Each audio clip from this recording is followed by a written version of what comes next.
Good morning friends. आज हम 10 minute daily chemistry for NEET and JEE 2020 के series में चैप्टर कोऑर्डिनेशन कंपाउंड के टॉपिक नोमेनक्लेचर को देखने वाले हैं। इसमें हम सबसे पहले कुछ इम्पोर्टेंट टर्म्स के रिलेटेड टर्मिनोलॉजी को समझेंगे। फर्स्टली है कोऑर्डिनेशन बॉन्ड। कोऑर्डिनेशन बॉन्ड में आप क्या देखते हैं, जब भी कभी कोई मेटल के पास एफिशिएंट इलेक्ट्रॉन हो और कोई लिगेंड है, लिगेंड जैसे एक एग्जांपल्स हम लेते हैं आपको, NH3, N के साथ H and N have contain 1 lone pair electrons. अब ये अमोनिया BF3 के साथ इंटरेक्ट कर रहा है, तो boron have 3 electrons and boron shared with fluorine with 3 electrons. So boron have 0 lone pair. अब बोरोन के पास जब 0 लोन पेयर है, नाइट्रोजन के पास 1 लोन पेयर है और नाइट्रोजन और बोरोन के बीच एक बॉन्ड बनाना है, तो इस केस में नाइट्रोजन अपने दोनों इलेक्ट्रॉन्स को क्या करेगा, बोरोन को शेयर करेगा। यानी कि जब कभी किसी दो एटम्स में किसी वन साइड से ही दोनों इलेक्ट्रॉन्स आ रहे हैं, तो उसी को हम कोऑर्डिनेशन बॉन्ड बोलेंगे। यहाँ पे नाइट्रोजन एंड बोरोन के बीच बॉन्ड बन रहा है, बट एक बॉन्ड बनने के लिए जो 2 इलेक्ट्रॉन्स की रिक्वायरमेंट होगी, उसमें सारा इलेक्ट्रॉन्स नाइट्रोजन के द्वारा ही शेयर कर रहा है। इसी वजह से नाइट्रोजन से बोरोन की तरफ एक एरो गया है। इस टाइप के बॉन्ड को हम कोऑर्डिनेशन बॉन्ड कहते हैं। यानी कि कोऑर्डिनेशन बॉन्ड भी एक तरह का शेयरिंग ऑफ बॉन्ड है, बट इसमें शेयर्ड जो होता है वो वन साइडेड होता है। यानी कि shared electrons coming one of the atom, clear है।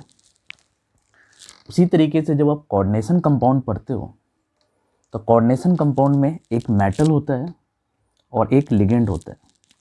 इसमें लिगेंड क्या करता है, इलेक्ट्रॉन पेयर को डोनेट करता है मेटल की तरफ।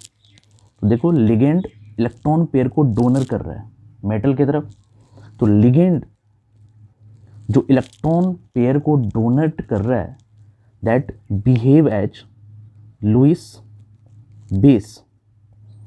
बेस वहाँ वो होता है जहाँ पे इलेक्ट्रॉन, बेस को हम इलेक्ट्रॉन डोनर कहते हैं या प्रोटॉन एक्सेप्टर कहते हैं, ठीक है। तो यहाँ पे एक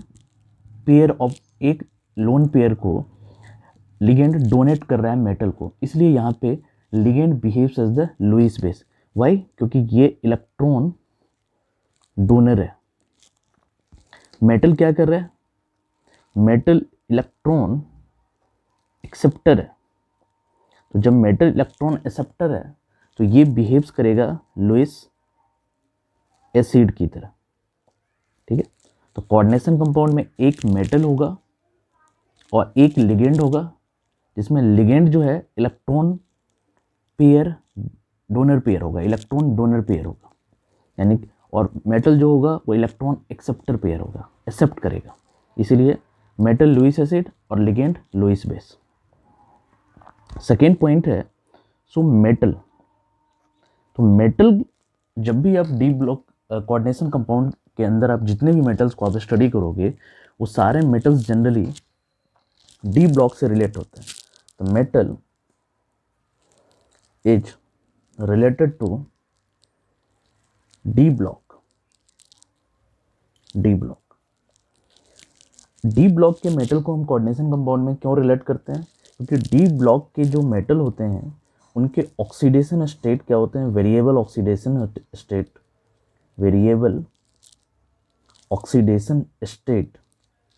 ड्यू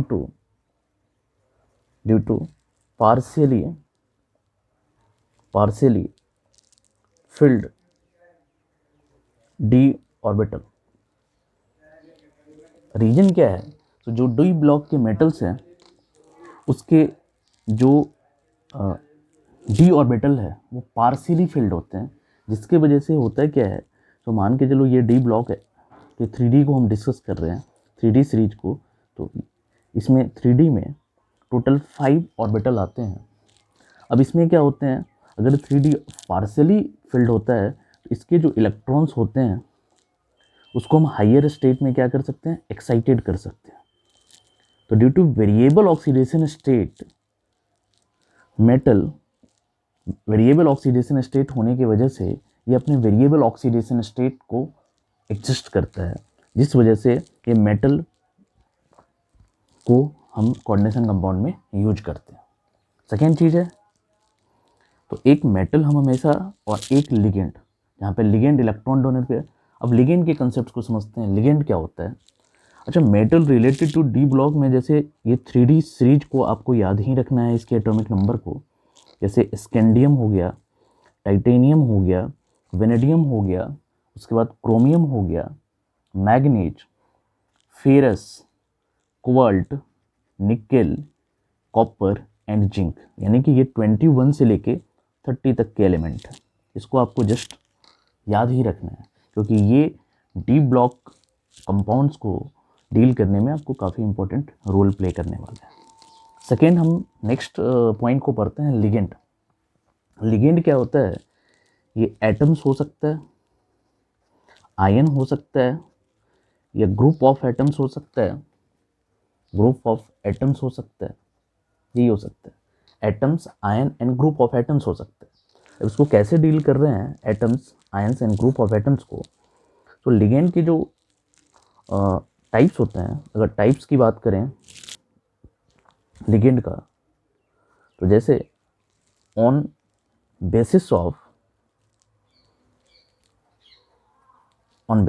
इलेक्ट्रॉन डोनर पेयर, अभी हमने बात किया, तो जो लिगेंड होता है वो लुईस बेस नेचर का होता है, और वो इलेक्ट्रॉन को क्या करता है, डोनर करता है, electron pair, electron donor pair होता है। तो on the basis of number of electron donor pair, on the basis of number of electron donor pair, ligand divided in 3 categories. Ligand is divided in 3 categories. Suppose that first is the unidentate. What is dentate? Unidentate means if number of electron donor pair by ligand is 1, तो इसको unidentate आप बोलेंगे। यानी कि on the basis of number of electron donor pair, यानी कि किसी भी लिगेंड के द्वारा कितना electron donor pair, electron pair donor किया जा रहा है, उस बेसिस पे हम लिगेंड को डिवाइड कर रहे हैं। उसमें unidentate, second is the bidentate, यानी कि अगर number of electron donor pair 2 होगा तो उसको हम बाइडेंटेट कहेंगे, और थर्ड इज द पॉलीडेंटेट। जब number of electron donor pair 2 से ज़्यादा यानी कि ग्रेटर देन 2 हो तो हम उसको क्या बोलेंगे, पॉलीडेंटेट, जिसमें ट्राइडेंटेट, टेट्राडेंटेट, हेक्साडेंटेट, इसी तरीके से सोन होते रहेगा। तो अभी हमने लिगेंड का division on the basis of number of electron donor pair पे हमने पढ़ा। सो यूनिडेंटेट, बाइडेंटेट एंड पॉलीडेंटेट होगा। सेकेंड चीज़ है, एक टर्म्स डिफाइन होता है डेंटिसिटी। डेंटिसिटी को कहते हैं number of electron donor pair bye ligand, यानी कि कोई भी लिगेंड कितना इलेक्ट्रॉन डोनर पेयर कर रहा है, कोई भी लिगेंड के द्वारा कितना इलेक्ट्रॉन डोनर पेयर किया जा रहा है, उसी को हम डेंटिसिटी कहते हैं। तो डेंटिसिटी से ही हम ये उसके नेचर को पता कर सकते हैं, वो लिगेंड किस नेचर का है, यूनिडेंटेट है, बाइडेंटेट है, पॉलीडेंटेट है, किस नेचर का है, उसके number of electron donor pair के बेसिस पे हम उसको फाइंड आउट कर सकते हैं। तो उसका नेचर क्या है और वो किस नेचर का लिगेंड है। क्लियर है? इस तरीके से number of electron donor pair के बेसिस पे हम उसको रिलेट कर सकते हैं। नेक्स्ट हम बात करते हैं on the basis of charge. तो अगर on the basis of charge के बारे में बात करें so on the basis of charge, on the basis of charge के बेसिस पे लिगेंड को 3 कैटेगरीज में डिवाइड किया गया है। फर्स्ट को बोलते हैं पॉजिटिव लिगेंड। अगर किसी लिगेंड पे पॉजिटिव चार्ज है उस लिगेंड को हम पॉजिटिव लिगेंड कहते हैं। जैसे सपोज दैट NH4 पॉजिटिव, ये पॉजिटिव लिगेंड है। और पॉजिटिव लिगेंड जब होगा तो आप देखोगे जब इसका नोमेनक्लेचर करेंगे, इसका जैसे नाम हो गया अमोनियम, तो लास्ट में IUM लगेगा, यानी कि पॉजिटिव लिगेंड के एंड में एक सफिक्स लग जाता है जिसको हम IUM बोलते हैं, that is the IUM। Second types आप देखो, that is the negative ligand. Negative ligand वो लिगेंड होता है जिस पे चार्ज नेगेटिव एग्जिस्ट करता है। जैसे सपोज दैट Cl नेगेटिव, तो Cl नेगेटिव में क्या होता है, जब आप इसको करते हो तो वैसे दैट इज द क्लोराइड, लेकिन नेगेटिव लिगेंड में क्या करना है, सफिक्स जो ऐड करना है वो लास्ट के ई हटा के ओ लगा देंगे। जैसे IDE है तो IDE है तो ई को हटा के हमें ओ लगाना है, दैट इज द क्लोरिडो। तो नेगेटिव लिगेंड के लास्ट में सफिक्स जो लगेगा दैट इज द ई को हटा के ओ से रिप्लेस करना है। तो एक पॉजिटिव लिगेंड, एक नेगेटिव लिगेंड, क्लियर है। अब पॉजिटिव लिगेंड और नेगेटिव लिगेंड के बाद एक तरह का लिगेंड आता है that is the neutral ligand. Neutral ligand, जब भी आप न्यूट्रल लिगेंड डिस्कस करते हो तो न्यूट्रल लिगेंड में याद क्या रखना है, न्यूट्रल लिगेंड जो होता है वो जैसे NH3 है, H2O है, NH3 हो गया, H2O हो गया, EN हो गया। NH3 को हम एमीन बोलते हैं, इसका अपना एक पर्टिकुलर नेम होता है एमीन। H2O को हम एक्वा बोलते हैं, AQA। और EN को हम इथेन 1,2 डाई एमीन बोलेंगे। तो on the basis of electron donor pair, on the basis of charge, ये दो होता है। अब जब बाइडेंटेट को आप पढ़ते हो तो अब बाइडेंटेट, यूनिडेंटेट और पॉलीडेंटेट को कैसे रिकॉल करना है, शॉर्टकट ट्रिक के बेसिस पे आप याद रखो। तो दो लिगेंड जो हैं EN, ethane 1,2 diamine and C2O4 2 negative, that is oxalato. EN और C2O4 2 नेगेटिव हमेशा बाइडेंटेट लिगेंड की तरह ट्रीट किया जाएगा। जैसे मान के चलिए आपको हम EN के बारे में बात करते हैं, तो EN क्या होता है, C यहाँ पे NH2। EN को हम बोलते हैं इथेन 1,2 डायमीन। तो इथेन 1,2 डायमीन में देखो आप क्या करें, इस नाइट्रोजन के पास भी एक लोन पेयर है, ये नाइट्रोजन के पास एक लोन पेयर, और ये दोनों लोन पेयर क्या करता है, एक मेटल को दे रहा है। इसी वजह से देखो इसका बाइडेंटेट होता है लिगेंड, यानी कि नाइट्रोजन, इस नाइट्रोजन के पास भी 1 लोन पेयर, इस नाइट्रोजन के पास भी 1 लोन पेयर, और दोनों साइमल्टेनियसली क्या कर रहा है, लोन पेयर को, मेटल को दे रहा है, इसलिए इसको हम बाइडेंटेट लिगेंड बोलते हैं। अब उसी तरीके से ऑक्जेलेटो की बात कर लेते हैं। ऑक्जेलेटो भी एक तरह का बाइडेंटेट लिगेंड है। ऑक्जेलेटो को हम कैसे फाइंड आउट करते हैं, तो आप ऑक्जेलेटो को जब भी आप रिकॉल करते हैं तो ऑक्जेलिक एसिड याद करो, ऑक्जेलिक एसिड। ऑक्जेलिक एसिड क्या होता है, H2C2O4। अब देखो जैसे ही ये अपना, इसकी बेसिसिटी जो होती है वो 2 होती है, क्योंकि जो भी एसिड होती है उसकी बेसिसिटी होती है, और इसकी बेसिसिटी 2 होती है। तो जैसे ही ये अपना 2H पॉजिटिव, तो C2O4 पे क्या एग्जिस्ट करेगा, 2 नेगेटिव। अब C2O4 पे 2 नेगेटिव है, इसको आप ड्रॉ करोगे तो C इधर से डबल बॉन्ड O, देखो इस पे बॉन्ड का डिफिसेंस हो रहा है, यहाँ पे भी डिफिसेंट हो रहा है, तो O नेगेटिव, तो इधर से एक मेटल और इधर से एक मेटल, तो यहाँ पे भी बाइडेंटेट लिगेंड हो रहा है। लेकिन ऑक्जेलेटो एक तरह का नेगेटिव लिगेंड है। हम बताए थे आपको, जब भी नेगेटिव लिगेंड है तो वैसे तो इसका नाम होता है ऑक्जेलेट। नेगेटिव लिगेंड के केस में हम क्या करते हैं, ई को हटा के हम क्या लगा देते हैं, ओ लगा देते हैं, दैट इज द ऑक्जेलेटो। तो आपको क्या याद रखना है, सो EN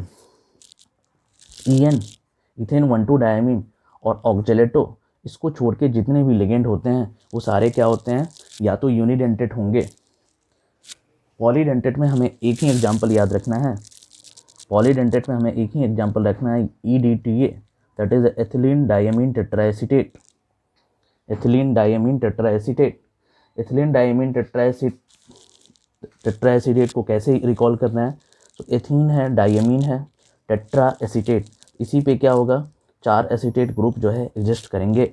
एसीटेट ग्रुप होता है क्या है, CH3COO नेगेटिव, CH3COO नेगेटिव, यहाँ पे भी CH3COO नेगेटिव, CH3COO नेगेटिव।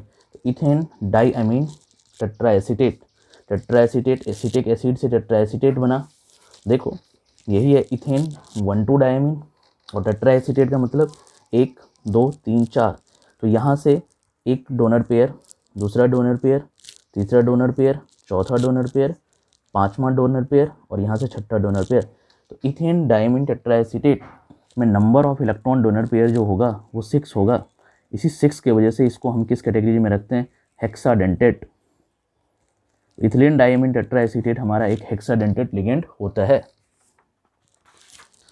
तो हमने लिगेंड के बारे में इंफॉर्मेशन डिस्कस किया, अभी इंफॉर्मेशन लिए। अब नेक्स्ट जो हमारा डिस्कशन का पार्ट रहेगा, that is the oxidation state and coordination number.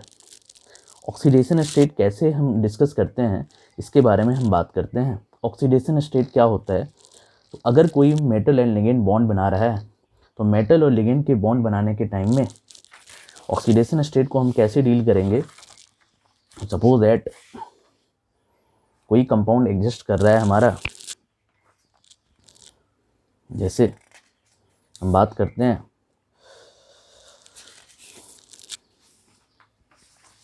जैसे हमने कोई अपने मन से कोई एक कंपाउंड लिया, कंपाउंड के बारे में डिस्कस करते हैं। तो सपोज दैट हमने एक CuNH3 होल 6 पॉजिटिव लिया। अब CuNH3 होल 6 पॉजिटिव लिया, तो इसमें हम क्या देख रहे हैं, तो जैसे ही इस कंपाउंड को हम देख रहे हैं, तो इसमें कॉपर जो होता है वो मेटल की तरह ट्रीट हो रहा है, और ये NH3 जो होता है वो लिगेंड की तरह है। तो यहाँ पे मेटल और लिगेंड के बीच एक बॉन्ड बन रहा है, इसी को हम मेटल लिगेंड बॉन्ड बोल रहे हैं। अब ये कॉपर को हम X मान लेते हैं, और NH3 एक न्यूट्रल लिगेंड है, अभी हमने आपको बताया। तो NH3 जो होता है हमारा एक न्यूट्रल लिगेंड होता है, और NH3 न्यूट्रल लिगेंड होने की वजह से इस पर चार्ज जो होगा वो 0 होगा। तो अब NH3 न्यूट्रल लिगेंड है, तो NH3 पे चार्ज 0 मल्टीप्लाई बाई 6, और यहाँ पे जो चार्ज होते हैं इसको कोऑर्डिनेशन स्फीयर पे के नेट चार्ज को कहते हैं। तो इसको हम राइट हैंड साइड लिखेंगे, दैट इज़ द +1। तो x इक्वल टू +1, ये हमारा ऑक्सीडेशन स्टेट आ गया, that is the oxidation state of copper, यानी कि इस कंपाउंड के अंदर कॉपर का जो ऑक्सीडेशन स्टेट है वो +1 है। क्लियर है? तो एक ऑक्सीडेशन स्टेट होता है और एक कोऑर्डिनेशन नंबर होता है। तो ऑक्सीडेशन स्टेट के लिए आपको क्या करना पड़ेगा, चार्ज, लिगेंड के चार्ज के बारे में इंफॉर्मेशन होना चाहिए। जैसे एक और क्वेश्चंस लेते हैं, Cu है C2O4 हॉल 2, और इस पर 2 निगेटिव हो गया। ये एक फ्रेम्ड क्वेश्चन है, तो इसके बारे में हम बात करते हैं। तो इसको कैसे डील करेंगे, तो यहाँ पे कॉपर को X ले रहे हैं, और C2O4 2 निगेटिव, अभी हमने बात किया था आपसे, C2O4 2 निगेटिव एक ऑक्जेलेट आयन होता है, और ऑक्जेलेट आयन पे जो चार्ज होता है वो 2 निगेटिव होता है।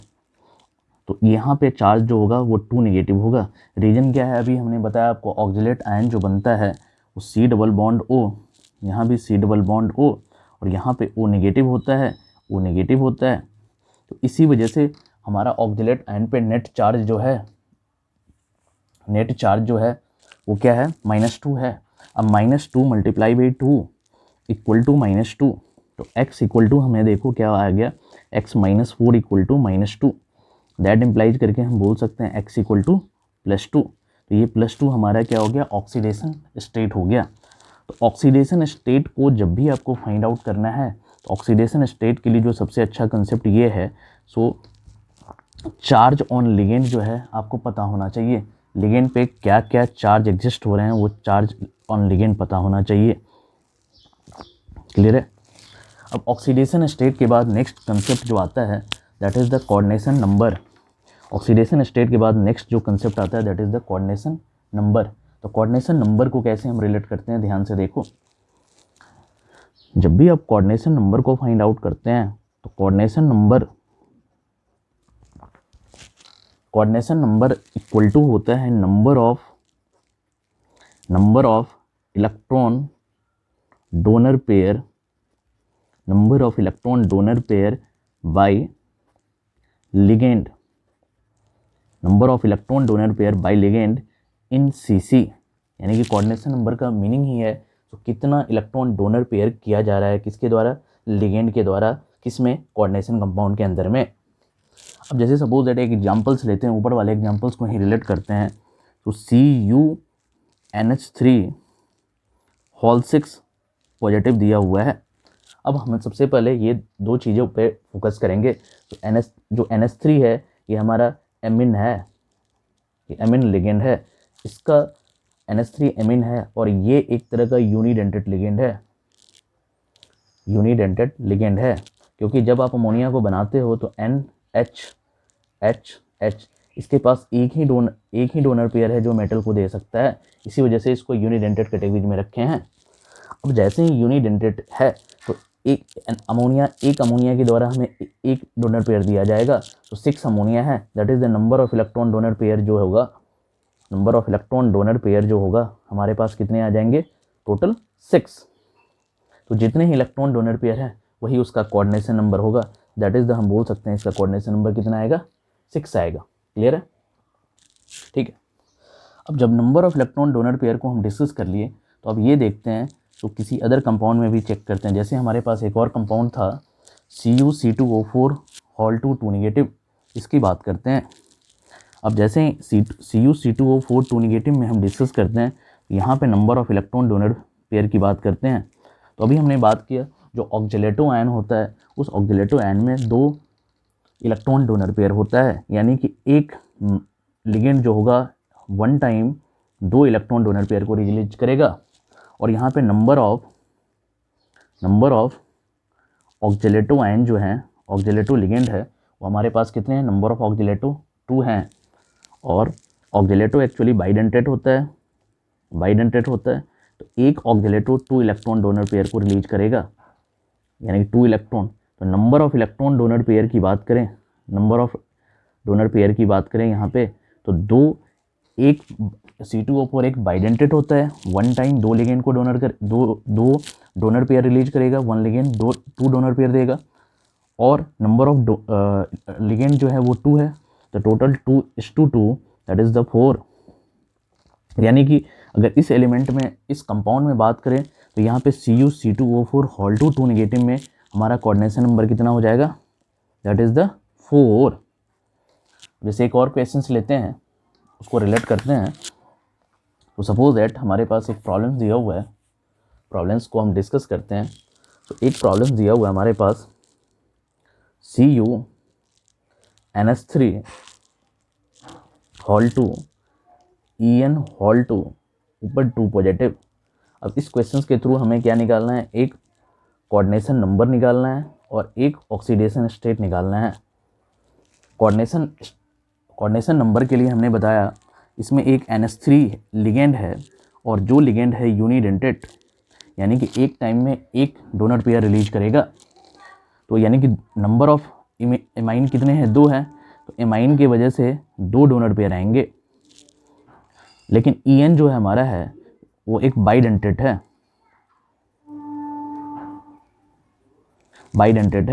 और ये एक टाइम जो है 2 देगा। और number of electron donor pair कितने हैं, बाइडेंटेड है, नंबर ऑफ लिगेंड कितने हैं, 2, एक टाइम 2 देगा, तो ये टोटल कितने 4 रिलीज करेंगे।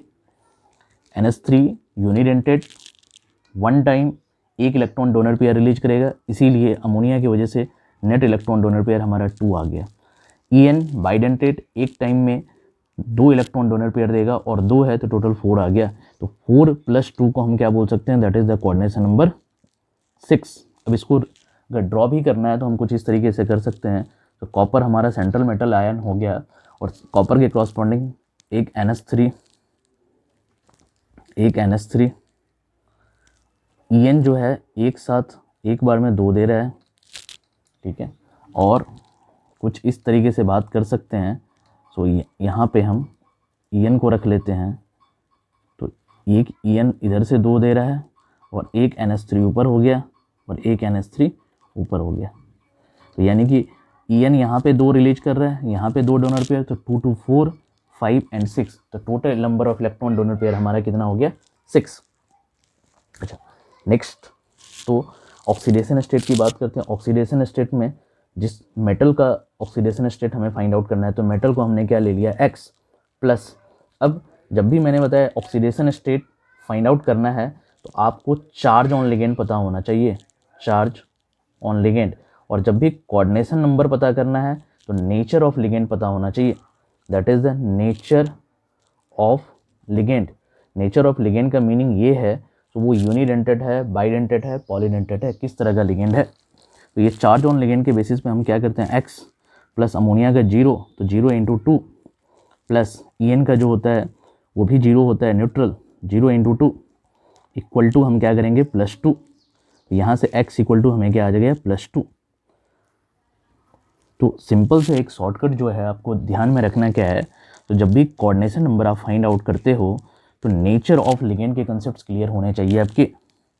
Nature of ligand meaning that is the unidentate, bidentate and polydentate. और नेचर ऑफ लिगेंड को टैकल करने का सबसे अच्छा तरीका ये है, तो आप बाइडेंटेड को याद रखो। बाइडेंटेड मीन्स आप ये याद रखो, तो 2 लिगेंड जो होते हैं वो बाइडेंटेड होते हैं, that is the En and OX, ethane one two diamine and oxalato. इसको छोड़ के जितने भी लिगेंड हैं वो सारे या तो यूनिडेंटेड होंगे या पॉलीडेंटेड होंगे। उसके बाद जब ऑक्सीडेशन स्टेट फाइंड आउट करते हो, तो चार्ज ऑन लिगेंड आपको पता होना चाहिए, तो लिगेंड पे क्या चार्ज है। तो इस दोनों के हेल्प से आप क्या करते हो, कोऑर्डिनेशन नंबर भी फाइंड आउट कर सकते हो और ऑक्सीडेशन स्टेट भी आप इजीली निकाल सकते हो। अब नेक्स्ट टॉपिक की तरफ बढ़ते हैं, that is the next topic हमारा है coordination sphere and counter ion. Coordination sphere क्या कहते हैं, तो जब भी कोई कोऑर्डिनेशन बॉन्ड बनता है, तो मेटल एंड लिगेंड के बीच लिगेंड मेटल को रिलीज करता है। अब जैसे ही कोऑर्डिनेशन बॉन्ड बना, जैसे मान के तो उसके अंदर कोई कोऑर्डिनेशन कंपाउंड है, CuNH3 hall 2 En hall 2 positive. तो यही बिग ब्रैकेट के अंदर की जो चीज़ें होती है, तो बिग ब्रैकेट के इनसाइड जो ये चीज़ है, बिग ब्रैकेट के अंदर जो होता है, एक मेटल होता है और लिगेंड होता है। इसी अरेंजमेंट को हम कोऑर्डिनेशन स्फीयर बोलते हैं, कोऑर्डिनेशन स्फीयर बोलते हैं। यानी कि बिग ब्रैकेट के अंदर मेटल एंड लिगेंड्स के कंबाइंड अरेंजमेंट को ही हम कोऑर्डिनेशन स्फीयर बोलते हैं। अब जो हमारा कोऑर्डिनेशन स्फीयर होगा, कोऑर्डिनेशन स्फीयर जो होगा वो 3 टाइप्स के पॉसिबल हो सकते हैं। टाइप 01 में क्या हो सकता है, टाइप 01 में ये हो सकता है, सो जो coordination sphere have negatively charged, यानी कि कोऑर्डिनेशन स्फीयर के पास नेगेटिवली चार्ज्ड हो। जैसे मान के चलो एक कंपाउंड लेते हैं FeCN हॉल 6, ऊपर में हमने सपोज दैट ले लिया 3 नेगेटिव। तो इस केस में हम क्या देख रहे हैं, कोऑर्डिनेशन स्फीयर पे जो नेट चार्ज है वो नेगेटिव है। जब किसी भी कोऑर्डिनेशन स्फीयर पे नेट चार्ज नेगेटिव होता है, उसको हम नेगेटिवली चार्ज्ड कोऑर्डिनेशन स्फीयर बोलते हैं। उसी तरीके से सेकेंड टाइप में क्या होगा, टाइप 02 में, so coordination sphere have net positive charge. जैसे अभी जो एग्जांपल्स लिया है हमने, CuNH3 हॉल 2 En हॉल 2, इसमें हम देख रहे हैं कोऑर्डिनेशन स्फीयर पे नेट चार्ज हमारा क्या है, पॉजिटिव है। इसी को हमने लिख दिया CuNH3 हॉल 2 En हॉल 2, और इस पर नेट चार्ज हमारा पॉजिटिव है। तो फर्स्ट टाइप में कोऑर्डिनेशन स्फीयर हमारा बना, that is the type 01, coordination sphere have negatively charge.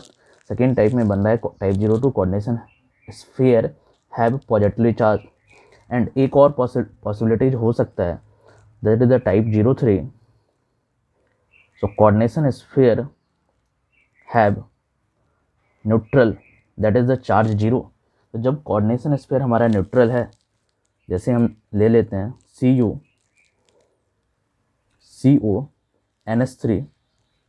Whole 6, अब इस पर कोई चार्ज नहीं है, इस पर नेट चार्ज जो है हमारा 0 है। तो जब किसी कंपाउंड पे नेट चार्ज 0 है, that is the neutral ligand. तो यही 3 टाइप्स के लिगेंड पॉसिबल हो सकते हैं। Coordination sphere have negatively charge, positively charge, या कोऑर्डिनेशन स्फीयर हैव न्यूट्रल।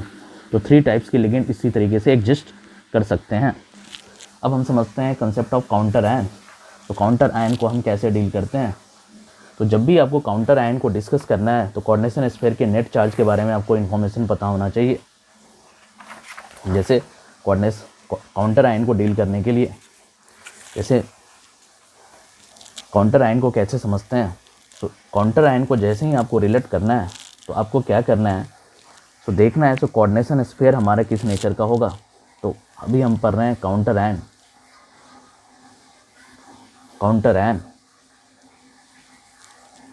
तो जब भी काउंटर आयन को आपको डिस्कस करना है तो आपको देखना है तो nature of charge on coordination sphere. Nature of charge on coordination sphere, coordination sphere पे किस तरह का चार्ज है। जैसे सपोज दैट केस 01 में बात करते हैं, तो suppose that FeCN whole 6 3 negative है। तो यहाँ पे हमारा कोऑर्डिनेशन स्फीयर पे नेट चार्ज जो है वो नेगेटिव है। तो नेट चार्ज नेगेटिव होने की वजह से काउंटर आयन क्या करता है, इस कोऑर्डिनेशन स्फीयर के नेट चार्ज को न्यूट्रलाइज करता है। तो नेट चार्ज नेगेटिव है तो इसका मीनिंग यही है, यहाँ पे जो काउंटर आयन आएगा वो पॉजिटिवली चार्ज नेचर के आएंगे। जब भी कोई पॉजिटिवली चार्ज नेचर के, जब भी कभी कोऑर्डिनेशन स्फीयर पे नेगेटिवली चार्ज हो तो वहाँ पे काउंटर आयन जो आएंगे, काउंटर आयन वो हमेशा लेफ्ट हैंड साइड से आएंगे। लेफ्ट हैंड साइड से काउंटर आयन आएंगे, यानी कि जब भी कोऑर्डिनेशन स्फीयर पे नेगेटिवली चार्ज होगा तो counter ion left hand side से आएगा और वो काउंटर आयन मेटल होगा। क्लियर है। तो अगर कोऑर्डिनेशन स्फीयर पे हमारा नेट चार्ज नेगेटिव है तो counter ion left hand side से और वो काउंटर आयन मेटल होगा। उस मेटल में हम पोटेशियम को यूज कर सकते हैं, सोडियम को यूज कर सकते हैं, एक्सेट्रा यूज कर सकते हैं।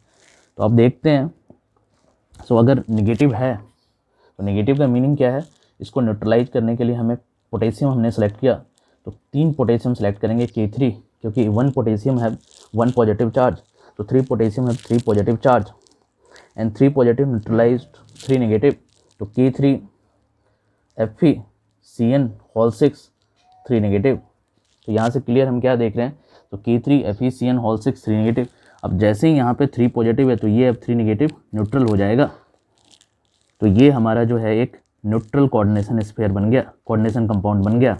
यानी कि कहने का मीनिंग यही है, तो अगर काउंटर आयन की प्रेजेंस को समझना है तो हमें nature of charge on coordination sphere समझना पड़ेगा। तो nature of charge on coordination sphere पे क्या है, अगर नेगेटिवली चार्ज है तो counter ion left hand side से और वो भी मेटल फॉर्म में। केस 02, तो अगर या टाइप 02 की बात करें हम, तो अगर कोऑर्डिनेशन स्फीयर जो है वो पॉजिटिव चार्ज है, कोऑर्डिनेशन स्फीयर पॉजिटिव चार्ज है, जैसे आप एग्जांपल्स में देख पा रहे हो CuNH3 होल 2 और EN होल 2 पॉजिटिव, इस कोऑर्डिनेशन स्फीयर की बात कर रहे हैं। तो यहाँ पे CuNH3 होल 2 EN होल 2 और पॉजिटिव है। तो जब कोऑर्डिनेशन स्फीयर हमारा पॉजिटिवली चार्ज होगा तो वहाँ पे काउंटर आयन जो है हम राइट हैंड साइड से इंट्रोड्यूस करेंगे, राइट हैंड साइड से इंट्रोड्यूस करेंगे।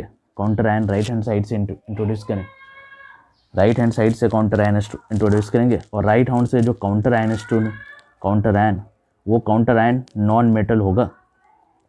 वो काउंटर आयन क्या होगा, नॉन मेटल होगा। यानी कि जो पॉजिटिव चार्ज होगा, पॉजिटिव चार्ज कोऑर्डिनेशन स्फीयर पे जो काउंटर आयन इंट्रोड्यूस करेंगे वो राइट हैंड से करेंगे और वो काउंटर आयन नॉन मेटल होगा। उस नॉन मेटल के केस में हम या तो क्लोरीन, ब्रोमीन, आयोडीन यूज कर सकते हैं जिसपे माइनस चार्ज होता है, या SO4 2 negative, CO3 2 negative etcetera हम यूज कर सकते हैं। बट ये जो होगा वो नॉन मेटलिक नेचर का होगा। जैसे सपोज दैट यहाँ पे हमें एक काउंटर आयन इंट्रोड्यूस करना है, हमने देखा पॉजिटिव चार्ज लिगेंड है तो राइट हैंड साइड से इंट्रोड्यूस करेंगे, that is the CuNH3 hall 2 En hall 2। अब यहाँ पे एक पॉजिटिव है तो एक Cl जो है हम यहाँ पे इंट्रोड्यूस कर देंगे तो हमारा ये एक न्यूट्रल कोऑर्डिनेशन कंपाउंड बन जाएगा। यानी कि अगर कभी कोऑर्डिनेशन कंपाउंड पे कोई नेट चार्ज है, इसका मतलब काउंटर आयन, वहाँ पे नो काउंटर आयन की एग्जिस्टेंस है। लेकिन जैसे ही हमने कुछ चार्ज अगर कोऑर्डिनेशन स्फीयर पे जीरो हो गया, इसका मतलब या तो उसके left and right hand side पे कुछ ना कुछ काउंटर आयन आएंगे। यानी कि काउंटर आयन का सिग्निफिकेंस ही है न्यूट्रलाइजेशन ऑफ कोऑर्डिनेशन स्फीयर। यानी कि काउंटर आयन आता ही क्यों है, कोऑर्डिनेशन काउंटर आयन का एग्जिस्टेंस क्या है, न्यूट्रलाइजेशन ऑफ कोऑर्डिनेशन स्फीयर। तो जब भी कोऑर्डिनेशन स्फीयर को न्यूट्रलाइज करना है तो वहाँ पे काउंटर आयन का कॉन्सेप्ट एग्जिस्ट करेगा। अब नेक्स्ट में डिस्कस करते हैं। तो काउंटर आयन में एक और केस आएगा, दैट इज़ द टाइप 03। इस केस में काउंटर आयन जो होगा, इस केस में जो लिगेंड होगा, इस केस में जो कोऑर्डिनेशन स्फीयर होगा वो न्यूट्रल नेचर का होगा। जैसे हम बात करते हैं CONH3 हॉल 6, यहाँ पे हम देख रहे हैं तो हमारे कोऑर्डिनेशन स्फीयर पे कोई चार्ज नहीं है। जब कभी कोऑर्डिनेशन स्फीयर पे कोई चार्ज नहीं होगा तो ये जो होगा वो किस नेचर का होगा, वो न्यूट्रल नेचर का होगा। तो no charge on coordination sphere, that is no counter ion. अगर कोई चार्ज कोऑर्डिनेशन स्फीयर पे नहीं है तो वहाँ पे काउंटर आयन का भी इंपॉर्टेंस जीरो होगा। तो ये इस तरीके से नो काउंटर आयन एग्जिस्ट करेगा। नेक्स्ट करते हैं काउंटर आयन के बाद। अब नेक्स्ट जो है, तो ये coordination sphere and counter ion के कॉन्सेप्ट्स हो गए। अब नेक्स्ट है कोऑर्डिनेशन पॉलीहेड्रॉन। कोऑर्डिनेशन पॉलीहेड्रॉन को कैसे समझते हैं, तो जो कोऑर्डिनेशन कंपाउंड होते हैं उनकी एक खास ज्योमेट्री होती है। तो ज्योमेट्री को जो है, ज्योमेट्री ऑफ CC यानी कोऑर्डिनेशन कंपाउंड जो डील करता है वो कौन करता है, कोऑर्डिनेशन पॉलीहेड्रॉन। जब भी ज्योमेट्री ऑफ कोऑर्डिनेशन कंपाउंड्स को डील करना है तो हमें कोऑर्डिनेशन पॉलीहेड्रॉन से डील करेंगे। अब किसी भी कंपाउंड की ज्योमेट्री जो है, वो geometry of coordination compound depend upon coordination number. Coordination number क्या है, सपोज दैट कोऑर्डिनेशन नंबर 4 है तो इसमें दो तरह की ज्योमेट्री निकलती है। और कोऑर्डिनेशन नंबर 4 में जो ज्योमेट्री होती है वो ML4 टाइप का। अगर L यूनिडेंटेड लिगेंड है, अगर L यूनिडेंटेड लिगेंड है, L अगर यूनी है तो हमारा L4 टाइप का आएगा, अगर L यूनिडेंटेड लिगेंड है। और जब कोऑर्डिनेशन नंबर 4 होता है तो यहाँ पे एक स्क्वायर प्लेनर आता है और एक जो होता है वो टेट्राहेड्रल होता है। दो तरह की ज्योमेट्री पॉसिबल है। स्क्वायर प्लेनर कब होता है, जब, ये आगे हम डिस्कस करेंगे, जब हमारा हाइब्रिडाइजेशन DsP2 होगा और जब sp3 हाइब्रिडाइजेशन होगा तो हमारा टेट्राहेड्रल ज्योमेट्री होगी। अब स्क्वायर प्लेनर में क्या है, तो मेटल बीच में होगा और लिगेंड एक तरह से स्क्वायर के शेप में उसके कॉर्नर पे होंगे, that is the ML4 type. Clear है। और यही जब टेट्राहेड्रल को डिस्कस करना है तो टेट्राहेड्रल में मेटल एक लिगेंड ऊपर और टेट्राहेड्रली फॉर्म में कुछ इस तरीके से। तो ये दोनों जो है कोऑर्डिनेशन नंबर 4 में हमें दो तरह की ज्योमेट्री मिलेगी, एक स्क्वायर प्लेनर, एक टेट्राहेड्रल। उसी तरह एक और ज्योमेट्री होती है, that is the coordination number 6। Coordination number 6 को किस तरीके से हम रिलेट कर सकते हैं, तो कोऑर्डिनेशन नंबर 6 में भी दो तरह का हाइब्रिडाइजेशन पॉसिबल है, दैट इज़ द sp3d2 और यहाँ पे भी होगा d2sp3। पर दोनों केस में है ज्योमेट्री जो होगा वो ऑक्टाहेड्रल ही होगा। यहाँ पे भी ऑक्टाहेड्रल और यहाँ पे भी जो ज्योमेट्री होगी दैट इज़ द ऑक्टाहेड्रल। अब यहाँ पे भी ज्योमेट्री ऑक्टाहेड्रल है तो ऑक्टाहेड्रल को डायरेक्टली हम किस तरीके से रिलेट कर सकते हैं, तो ऑक्टाहेड्रल में ये जो पैटर्न बनेगा दैट इज़ ML6। ऑक्टाहेड्रल में क्या होता है, M इधर L L L और L। तो यहाँ से हमारा क्या हो गया, एक स्क्वायर बन गया और एक एल ऊपर और एक एल नीचे। तो इसी तरीके से जो ज्योमेट्री वगैरह that is the octahedral geometry. तो एक कोऑर्डिनेशन नंबर 4, कोऑर्डिनेशन नंबर 6, और अगर कभी कोऑर्डिनेशन नंबर 5 आ जाता है तो इसमें एक ही तरह का बनता है, दैट इज द sp3d। ये हाइब्रिडाइजेशन होगा। हाइब्रिडाइजेशन के कंसेप्ट्स को हम टॉपिक नंबर 4 में डिस्कस करने वाले हैं, that is the VVT valence bond theory के अंदर हम डिस्कस करेंगे, जो हम नेक्स्ट आने वाले सीरीज में हम इसको डिस्कस करेंगे। तो इसमें हाइब्रिडाइजेशन आपका sp3d हो जाएगा, और sp3d में याद रखना TBP, ट्राइगोनल बाइपिरामिडल ज्योमेट्री बनेगा। अब ट्राइगोनल बाइपिरामिडल कैसे बनेगा, तो ये ML5 होगा, लेकिन कंडीशन वही है, तो लिगेंड जो होना चाहिए वो यूनिडेंटेड होना चाहिए। तो मेटल बीच में कुछ इस तरीके से ट्रायंगल बन जाएगा। तो L L L, एक अपर साइड एक lower side, that is ML5 type का हो गया। तो coordination polyhedron simply geometry of CC, geometry of CC coordination compound depend upon coordination number. Coordination number 4, तो उसके केस में दो तरह की geometry, square planar and tetrahedral. Square planar का DSP2 और टेट्राहेड्रल का SP2 SP3, इस तरीके से ज्योमेट्री हो जाएगा। कोऑर्डिनेशन नंबर 6 है तो वो ML6 टाइप का होगा। उस केस में दो तरह की ज्योमेट्री, कोऑर्डिनेशन नंबर 6 sp3d2 और d2sp3। sp3 में ऑक्टाहेड्रल एंड d2sp3 में भी ऑक्टाहेड्रल, बट इस शेप भी जो होगा सेम ही होगा। कोऑर्डिनेशन नंबर 5 में दो तरह की ज्योमेट्री, कोऑर्डिनेशन नंबर 5 के लिए sp3d, TBP और ट्रायगोनल बाइपिरामिडल। तो इस तरीके से कुछ इंपॉर्टेंट टर्म्स जो थे, जो हमारे नोमेनक्लेचर के लिए काफ़ी इंपॉर्टेंट थे, वो हमने रिलेट कर लिया। अब जब भी नोमेनक्लेचर आप करते हो तो टाइप ऑफ प्रॉब्लम कुछ एराइजेज होते हैं, कितने टाइप्स के प्रॉब्लम्स बन सकते हैं आपको नोमेनक्लेचर के लिए। तो फर्स्ट प्रॉब्लम्स होता है टाइप 01 में, जो होता है फॉर्मूला ऑफ CC से आपको नेम ऑफ CC लिखने के लिए आएगा।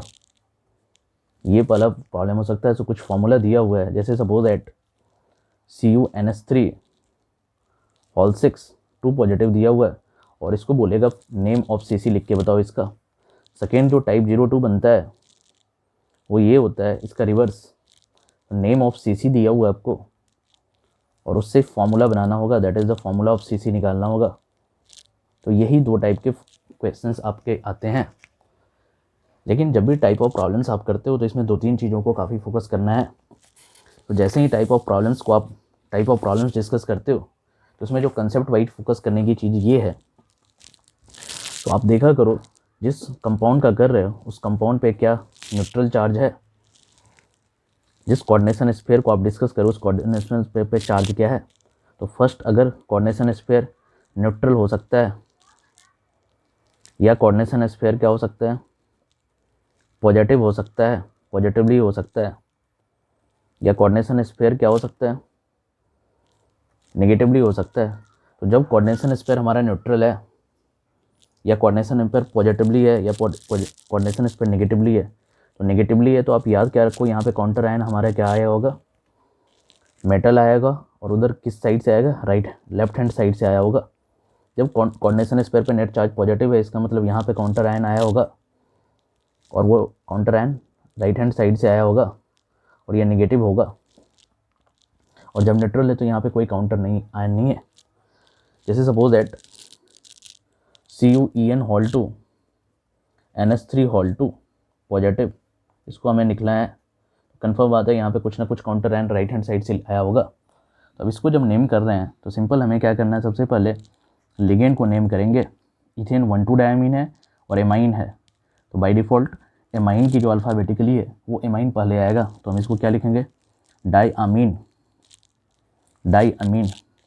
अब इथेन 1,2 डायमीन है। अब इथेन 1,2 डायमीन में ऑलरेडी डाई एक बार रिपीट हो चुका है, जैसे EN में इथेन 1,2 डाईअमीन है, तो इथेन 1,2 डायमीन में ऑलरेडी एक बार एमाइन डाई वर्ड रिपीट कर दिया है, तो इसको डाई इथेन 1,2 डायमीन नहीं लिखेंगे। जब भी किसी भी लिगेंड में एक बार डाई वर्ड रिपीट हो चुका है, जैसे EN में एक बार डाई वर्ड रिपीट हो चुका है, तो इसमें प्रीफिक्स डाई यूज नहीं करेंगे, इसमें प्रीफिक्स डाई के जगह पे बिस आ जाएगा और ट्राई के जगह पे ट्रिस आ जाएगा। ये पॉइंट याद रखना है। तो अगर कभी किसी लिगेंड में ऑलरेडी डाई या ट्राई वर्ड यूज है तो उसमें हमने प्रीफिक्स डाई और ट्राई यूज नहीं करना है, यानी कि उस डाई की जगह पे बिस एंड ट्रिस यूज करेंगे। तो डाईअमीन बिस इथेन 1,2 डाईअमीन, डाईअमीन बिस इथेन 1,2 डाईअमीन, 1,2 डाईअमीन, कॉपर, कॉपर को क्यूप्रेट। क्यूप्रेट का मीनिंग क्या है? तो जब भी यहाँ पे पॉजिटिव लिगेंड होगा तो लास्ट में एटी वर्ड आएगा, दैट इज द क्यूप्रेट। तो जब भी हमारा लिगेंड पॉजिटिव है तो यहाँ पे क्यूप्रेट।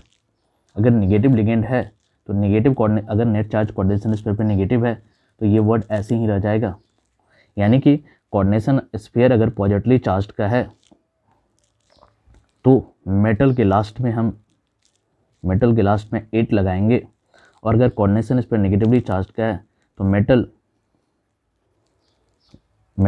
राइट विदाउट 8, यहाँ पे कोई 8 वर्ड हम नहीं लगाएंगे। और जब न्यूट्रल है तो यहाँ पे भी कोई 8 वर्ड नहीं, नो 8। तो एक ही केस में हम सफिक्स यूज करेंगे जब मेटल हमारा पॉजिटिव है, यानी कि जब कोऑर्डिनेशन स्फीयर पे नेट चार्ज पॉजिटिव है। तो अगर कोऑर्डिनेशन स्फीयर पे नेट चार्ज पॉजिटिव है तो वर्ड हमें क्यूप्रेट यूज करना पड़ेगा, अदरवाइज हमें क्यूप्रेट 8 वर्ड यूज करने की रिक्वायरमेंट नहीं है। तो सिंपल, इस लेक्चर्स में हमने कुछ नोमेनक्लेचर के बेसिक्स फंडे को डिस्कस किया और किस किस टाइप के प्रॉब्लम्स एग्जिस्ट हो रहे हैं, क्या क्या डिफिकल्टीज होगी नोमेनक्लेचर को डील करने में, वो हमने डिस्कस किया। नेक्स्ट लेक्चर में हम कुछ टॉप 10 प्रॉब्लम्स को डिस्कस करने वाले हैं। तो top 10 problems JEE and NEET के डिस्कस करेंगे और उसी के थ्रू हम कुछ नोमेनक्लेचर के कुछ और इम्पोर्टेंट कंसेप्ट्स को फाइंड आउट करेंगे। तो प्रॉब्लम वाइज सीरीज को हम नेक्स्ट लेक्चर में देखेंगे। तब तक के लिए थैंक यू, और आप अपने गोल को अचीव कीजिए फुल एफर्ट के साथ। Thank you.